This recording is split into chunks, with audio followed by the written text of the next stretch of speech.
Okay, so here is this complex ice table example. Thanks for gritting through this with me, folks. So what I've got here is I've got this reaction equilibrium, dinitrogen monoxide with oxygen gas to make nitrous oxide. And I am going to set up an ice table. On the set of instructions you saw on the previous slide, I said step 1, set up your ice table. So what I meant by ice table is here is initial concentration, I, change in concentration, C, equilibrium concentration, E, ICE, ice table. Then what I've got across the top here is I've got my reactants and my product.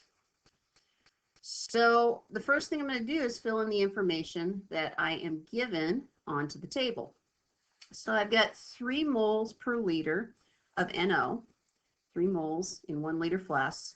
Moles divided by volume is concentration. So my initial concentration for NO is 3.00. And I have nothing else. So this is going to be 0, and this is going to be 0. So I have more products than I have reactants. Step 2 on the chart that I gave you said to calculate Q. Well, this is the easiest Q forever to calculate. And Q is just a gauge of which direction equilibrium will shift. If I actually did the math on this, it would be 3 to the 4th power all divided by 0, which doesn't exist. But that's okay, because intuitively we know that equilibrium has to shift to the reactant side because I have no reactants right now. And that's one of the nice things about this math equation is the value is kind of irrelevant. So now what I'm going to do is I'm going to fill in what else I've got. I know an equilibrium concentration of N2O, and that's going to be 1 mole per liter. And that's all I've got for right now. Next thing I said was to figure out how many moles will be added or subtracted from each reactant or product. This is where the molar ratio comes in.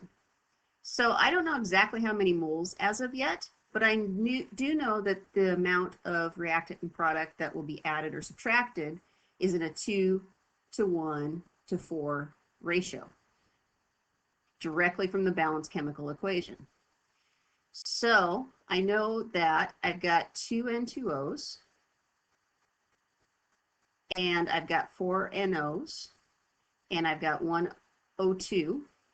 So I'm going to end up adding 2 of some amount of moles to the N2O because I need to shift the reaction to the left. I'm going to add some amount of O2, and it's going to be a 1 in front here because there's a 1 in the balanced chemical equation. And since I'm losing product, I'm going to subtract 4 of some amount of moles from it because there's a 4 here. I don't know what X is yet, but this is where the algebra comes in for me to be able to solve.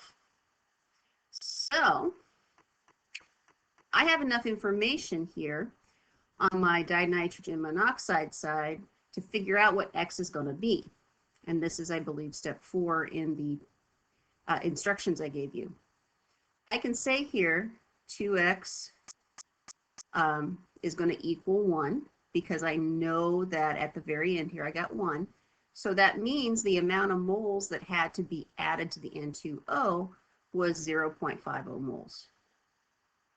Just doing simple algebra. So now that I know that X is 0.50, I know that O2 is going to also add 0.50. And in this case, I am going to do some more algebra here. I'm going to say 3.00 minus 4 times 0.50, which turns into 3 minus 2, which is going to be 1.00. So my equilibrium concentrations are going to be 1 mole of N2O, half a mole of O2, and 1 mole of NO. So the first part of this problem is done. I found the equilibrium concentrations for this particular reaction. So what is going to be my equilibrium constant? So we go back to law of mass action. Kc is going to be the concentration of NO to the fourth power, all divided by N2O to the second power times concentration of O2. And I can fill these in. I'm going to have 1.00 to the fourth divided by 1.00 to the second times 0.50. And when I do the math on this one, I'll find that my equilibrium constant is going to be 2.00. And I'm going to go through and take a moment to get my units here. Get my units, I'm going to look at what my units would be in the numerator and denominator for this. So I've got moles per liter to the fourth power, all divided by moles per liter to the second power, moles per liter to the first power.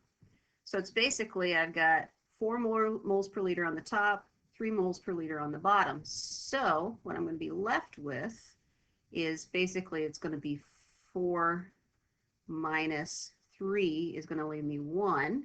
So I'm going to end up with canceling these out. This turns into a 1. My equilibrium constant units is now going to be 2.00 moles per liter for this particular chemical reaction, because every single chemical reaction will give you a different unit for your equilibrium constant. So I know that that's a lot. Please rewind and go back through this as you need to, and I'll do another example on the next screen.